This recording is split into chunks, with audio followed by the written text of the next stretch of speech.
Bien, bonsoir à tous. Ce soir, oui, parce qu'il commence à être tard, ce soir nous sommes dans le bon département de la Seine-et-Marne et nous sommes à Lésigny, petite bourgade de Seine-et-Marne, n'est-ce pas?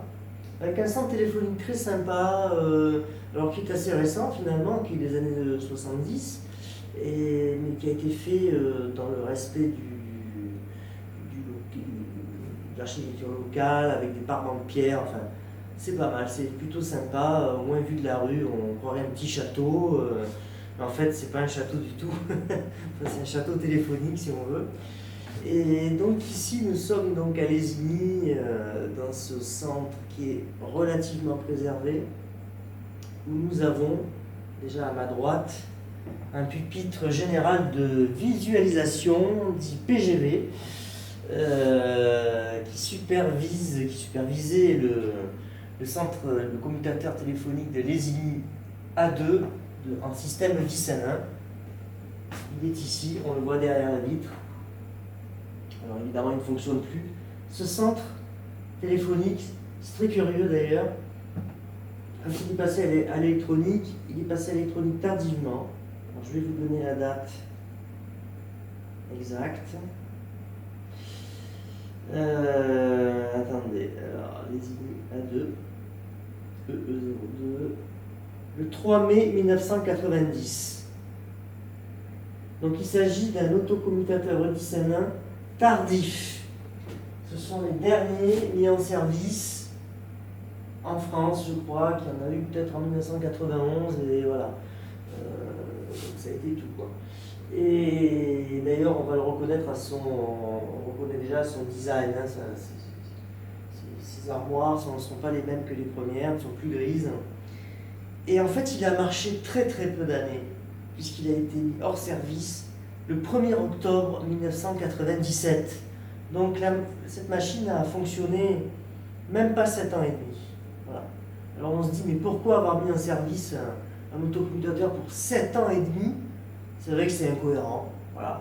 Mais bon, vous savez, des fois il y a des choses. De toute manière, autrefois ici il y avait un CP400, donc l'électromécanique ne pouvait pas passer l'année 94. Forcément, voilà, il a fallu, peut-être ils se sont trouvés peut-être un petit peu coincés, je ne sais pas. Peut-être qu'un ancien cadre de la commute qui me verra peut-être un jour pourra m'expliquer la raison de cet autocommutateur, parce que c'est vrai que c'est difficilement compréhensible. D'autant qu'à côté, tout juste à côté,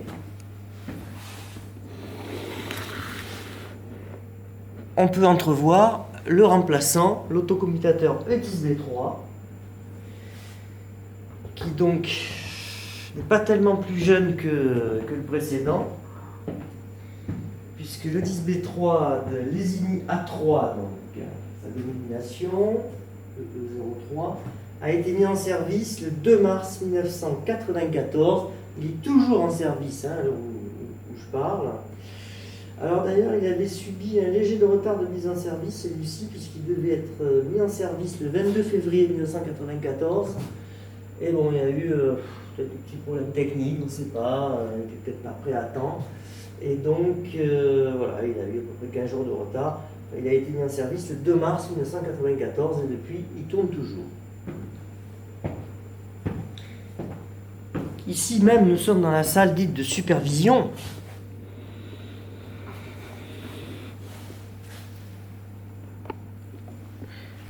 Donc qui au départ servait pour le 10N1 avec le pupitre, le PGV. Là, nous avons de la doc, des pièces de rechange. Bon.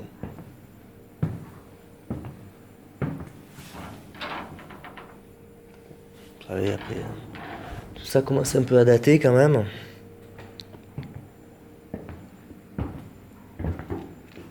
Et ici même, nous pouvons, on peut emporter l'entrée de service, si j'ose dire. Et ici, nous rentrons dans le local de l'autocommutateur Lésigny A2 E10N1. Donc on voit de suite que c'est un des derniers mis en service. Pourquoi ? Vous le voyez avec les côtés qui sont rouges. les panneaux, alors il n'y a plus les panneaux en plexiglas, mais il y a ces petites portes articulées peintes en beige. Donc ça c'est tout à fait le look. Voilà, et là le dérouleur de bande magnétique qui est intact.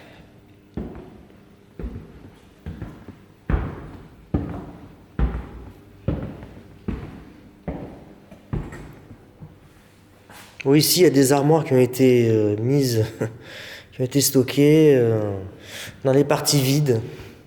C'est très curieux cette partie vide là. Est-ce qu'elle a été vidée après? On ne sait pas. On ne sait pas.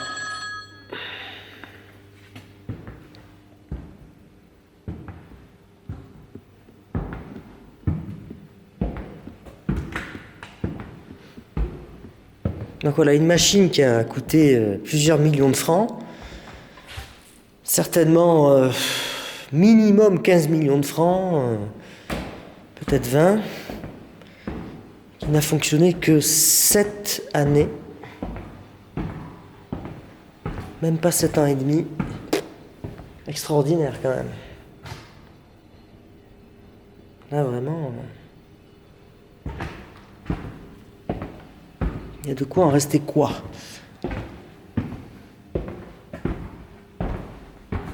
Alors, faut faire attention aux dalles dans les coins parce qu'elles bougent.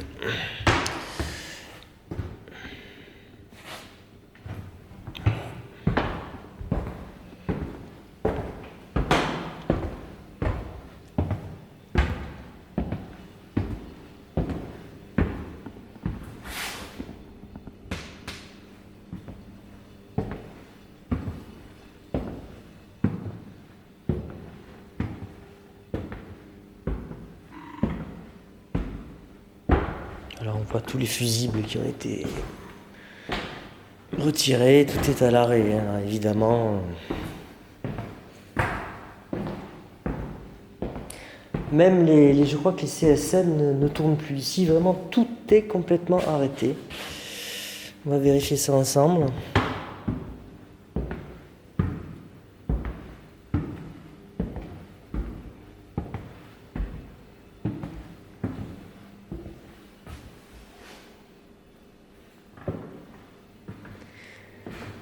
Donc ici ce sont des organes nobles, unité de raccordement de mic, générateur de tonalité, etc. Là nous avons quoi là?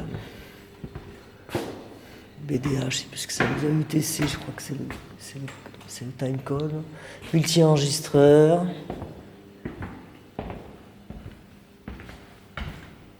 Les taxeurs à ma gauche. Le dérouleur de bande magnétique, donc, que nous retrouvons. Les traducteurs. Alimentation basse tension. Le réseau de connexion, comme, voilà, CX1, CX2. Les marqueurs, donc tous les organes nobles sont ici. Et là, nous avons des CSN. Alors, pourtant, c'est allumé, non, mais il y a peut-être encore des trucs. Ah oui, il y a quelques cliquetis, mais c'est vraiment très très très très faible. Il reste très très peu de choses en fait ici. Oui.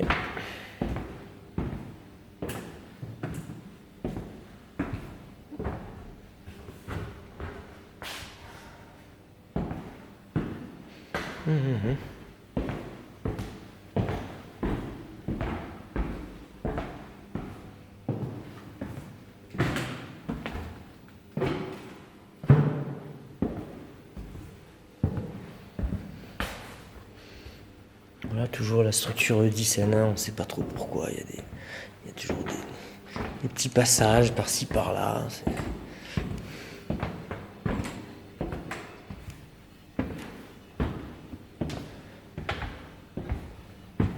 Voilà, donc ça c'est vraiment la première machine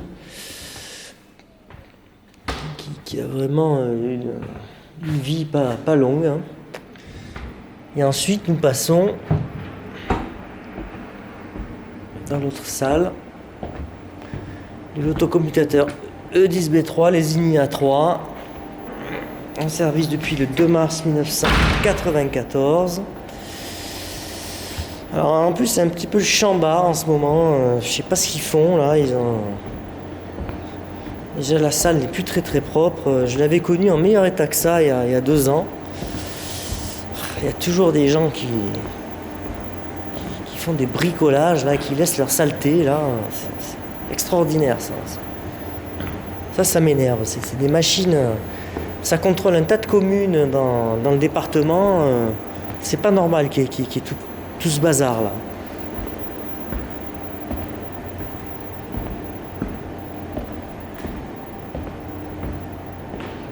Alors ici, tiens, tenez, on voit là. Stockage des bandes magnétiques qui est resté. Voilà. Parce que même les autocommutateurs E10B3, ils avaient des dérouleurs de bandes magnétiques au début. Ouais, ils n'ont pas gardé très longtemps, c'est vrai, mais regardez ici.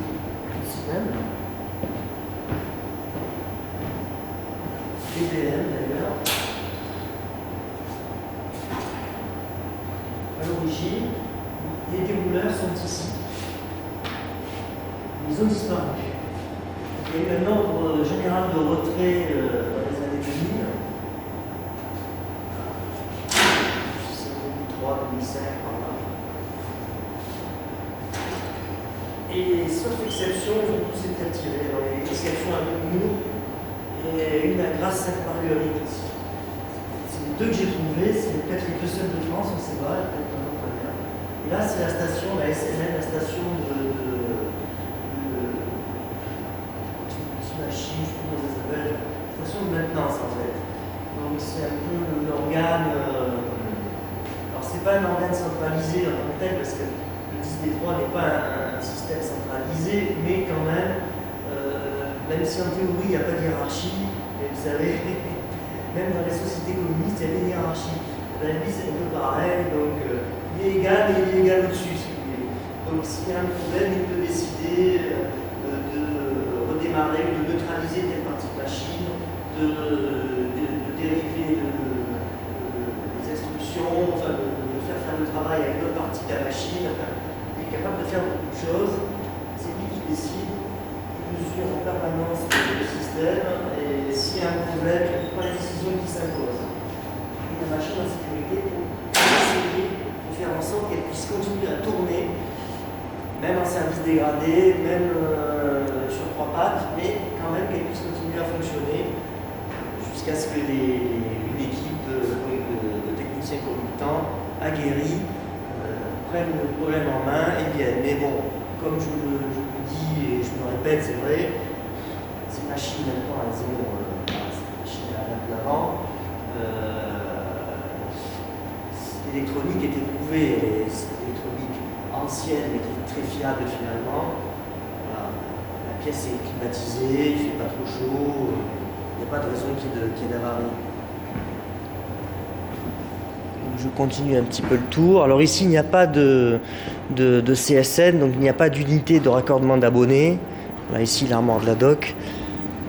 Il n'y a que les organes nobles de l'autocom E10B3, donc les INIA 3, qui va contrôler un tas de concentrateurs numériques éloignés, d'unités de raccordement d'abonnés distantes, dans les bleds alentours, quoi, hein, par l'éclair. Voilà. Voilà, c'est vraiment le bazar, hein. Franchement, bon, c'est n'importe quoi. Il y a eu ils ont bricolé l'électricité, je sais pas ce qu'ils ont fait, ils ont laissé leur merde au milieu, je comprends pas. Donc ils auraient pu les foutre ailleurs, hein. Donc ici c'est la baie d'alimentation. Visiblement elle tourne toujours. Sinon la machine ne fonctionnerait plus. Voilà, bon. Je sais pas ce qu'ils font derrière là. Voilà. Alors ça on met jamais les doigts, hein, dans ces trucs là. Parce que c'est de la basse tension, de la haute tension, on ne touche à rien. La curiosité, c'est avec les yeux, mais pas avec les doigts, hein.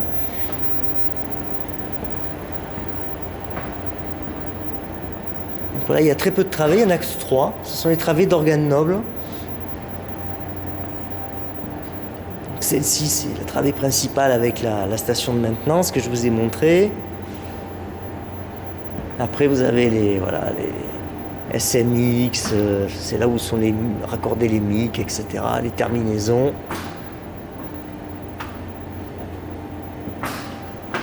C'est là où se fait le brassage aussi, le réseau de connexion en fait. Voilà.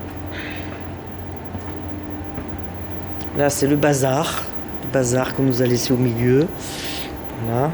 Là, je sais même pas ce que c'est que ces vieilles merdes là. Je sais même pas. J'ai déjà vu ces trucs là quelque part, mais bref, sans importance.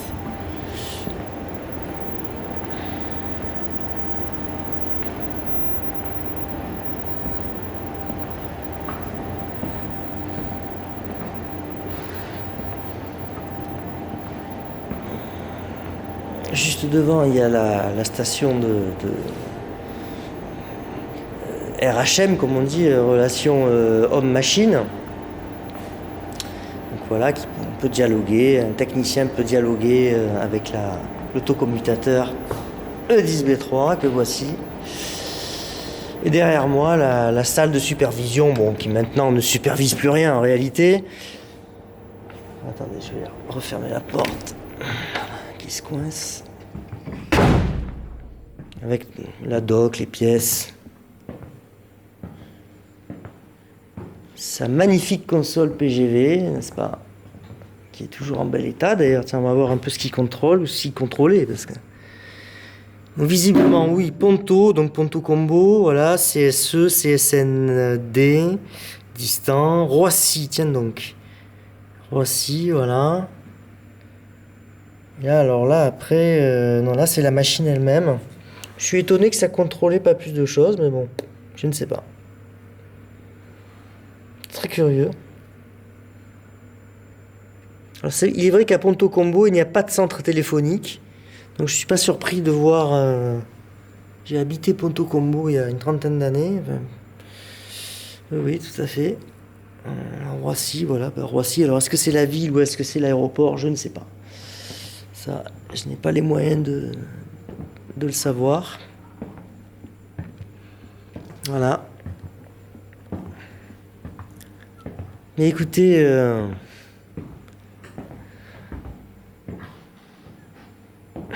j'ose espérer que cette visite un peu bancale, allez, je le reconnais, vous est satisfait d'au moins quelques personnes. Et bon,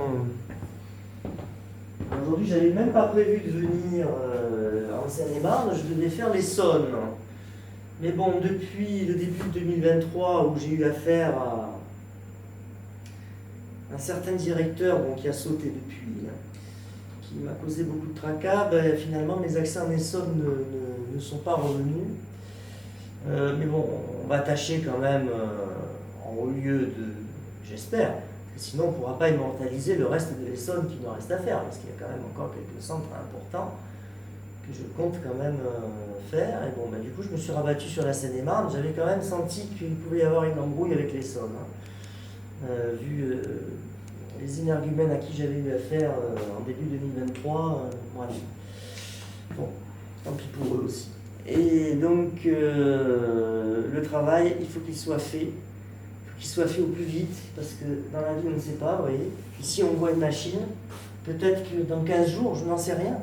Peut-être que dans 15 jours, il y a une équipe de ferrailleurs qui débarque, qui taille à tout, qui massacre tout, qui retire tout. Voilà. Donc, bon, ça aurait été dommage de rater cette machine, surtout quand on a l'occasion de les faire, quand on est dans le coin. Donc voilà. Écoutez, je vous dis bonjour chez vous, bonsoir, et puis peut-être, si Dieu le veut, à une autre fois, ou la providence, ou ce que vous voulez.